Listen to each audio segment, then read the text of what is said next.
Here's an episode that's somewhat of a guide to each guest I've had on the show. And I journaled out a little bit about each one, and I'll try and muster up the key kernels that come up for me. And I just really want anyone who's looking for help in life to find it. And these 8 guests that I've had on the show really have amazing value for the world. So check them out, and here's a little guide on them.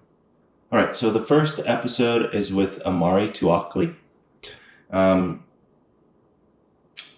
He's the gentleman who was a life coach of mine, who got me thinking about what I could really contribute with, what's really aligned with myself, and where I could take my life. Amari's a life coach, a speaker, and he has a new app called Be the Protagonist.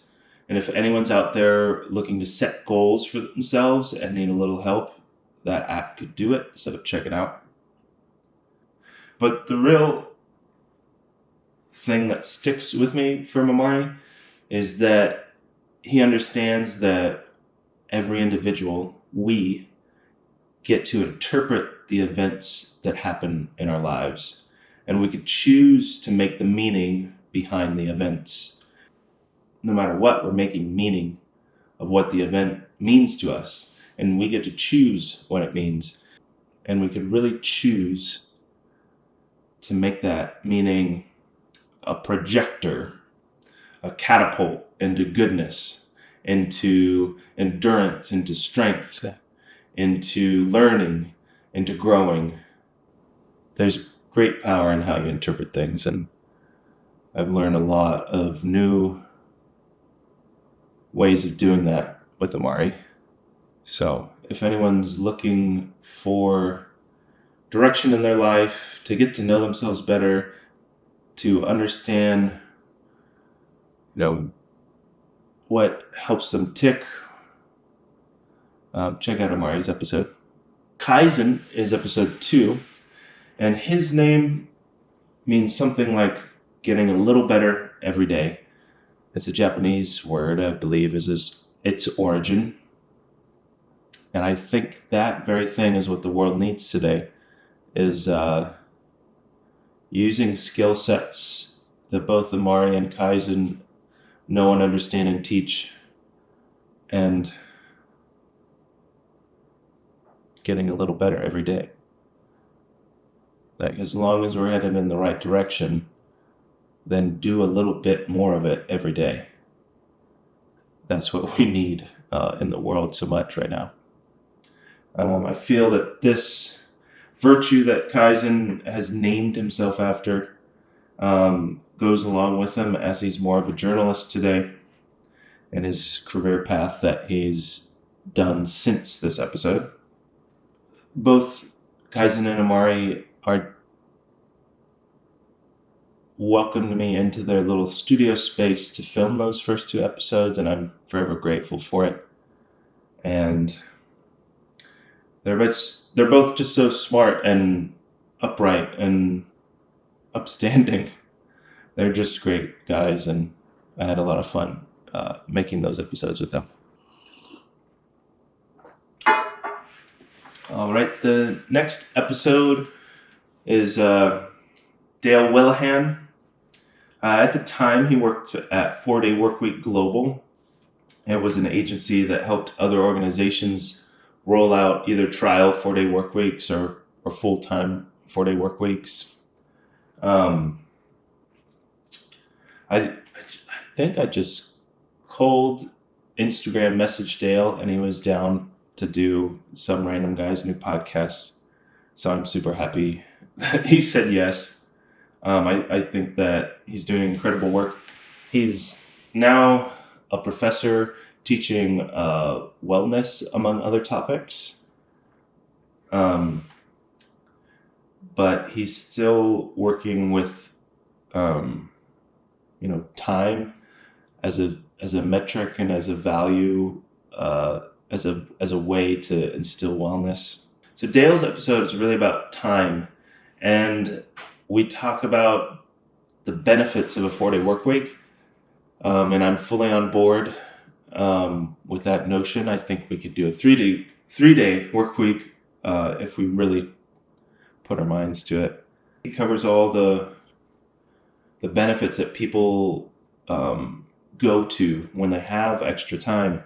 And I just think that time is bound up with its demands on us today. And I see that a key to a healthy future is to unbound us from these time demands, reassess what it is we're doing with practices much like what Omari and Kaizen did in their life coaching careers, and then re-establish what it is we're setting our time towards. And if your time is spent from the heart, it's going to be exponentially more powerful. Dale also has a new podcast that's coming called Sober Up, where he talks about, well, it's brand new. We're going to find out what he talks about, but it is about having guests that have battled with addictions and their journey to sobering up. And I'm excited to see more of it, Dale. The next episode is Saya Turnen, and she's from a Finnish company that helps house the homeless, and she was elected by the company when I reached out to them, and it was a splendid little chat we had. The sticking thing for me in the episode with Saya is that the Constitution of Finland requires that everyone has a home. And just stop and think about that for a minute. Like, that's not like anything we have in our Constitution in the United States. I'd like to read a little bit of our Constitution because it's so timely right now with all the dangers that this administration is doing in the United States. So I read this because constitutions are powerful, and I'm honored and in awe of Finland's constitution that requires homes for everyone.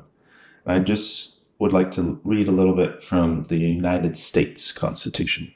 We, the people of the United States, in order to form a more perfect union, establish justice, ensure domestic tranquility, which just with ICE in certain cities, I would not say that the government is ensuring domestic tranquility today, so I hope that gets better. I'm not sure what to do about it.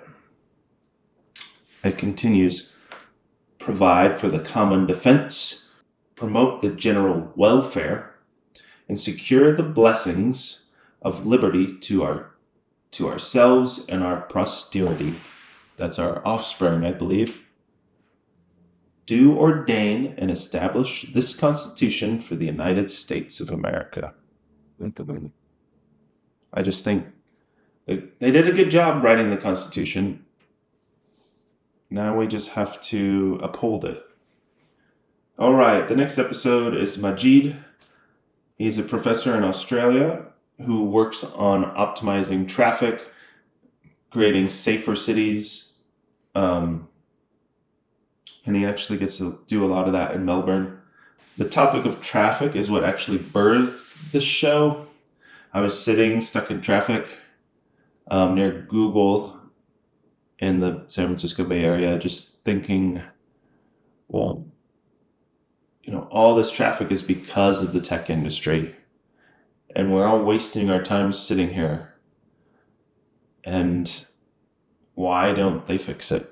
So I talked to Majid about things like this, and Majid graciously met with me and was on the podcast. I just cold emailed him, and I got to talk to him a couple times, and then he was actually recorded with us. So thanks, Majid, and I think you are doing important work too, because cities aren't going to get less congested, most likely. So This also correlates with the time topic with Dale. Like, let's spend less time doing things we don't want to do and more time doing the things we do want to do. Because actually, a lot of the things we do want to do is good for us and good for others. And the more we self-examine in a Socratic sense, asking ourselves questions, the more self-aligned we are, and then the more moral all of our choices are with all of this valuable time we have. The next episode is Bruno, and as far as time well spent, he's very good at it.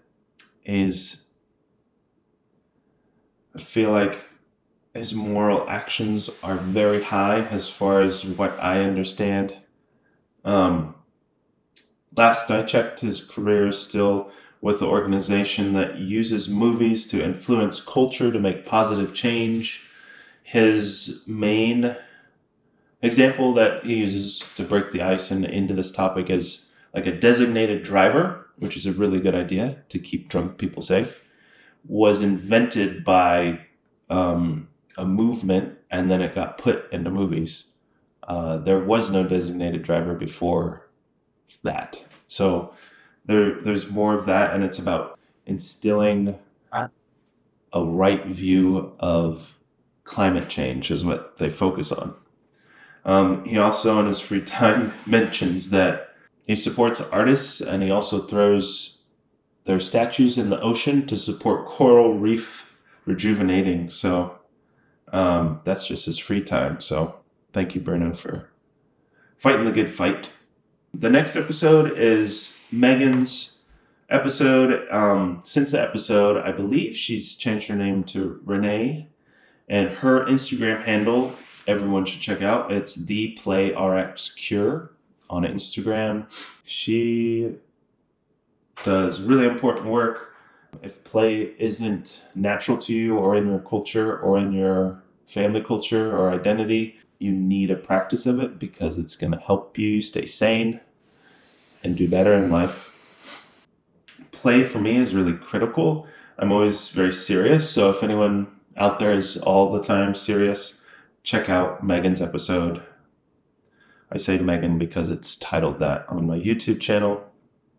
So the last guest that I got to have on the show was Guy Sangstock. And like all my guests, I'm super grateful that Guy was on the show. It took a while, but nonetheless, we made it happen. If you're someone who's seeking connection, like true connection with other people, you're going to have to learn how to listen. And Guy's circling method at thecirclinginstitute.com could absolutely teach you how to listen. It'll teach you how to relate with someone else. It'll teach you how to communicate with someone else, communicate your own feelings in a way that's heard and related to and, carried to this higher place of community and communion with another person. There's so much you can learn from Guy. So if you're interested in any of this little bit that I've mentioned, check out his episode or go straight to his website and, try a drop-in session or course or something with him. That's a little guide on the guests that I've had on the show so far. I hope to have more, but if anyone is either new to the channel or doesn't know which one to watch, now you have a little insight into each one. So if any of those guests interest you, check them out. Otherwise, get off your computer and your phone and go outside and move your body and have fun and see people. Thanks for watching, and I'll see you on the next episode.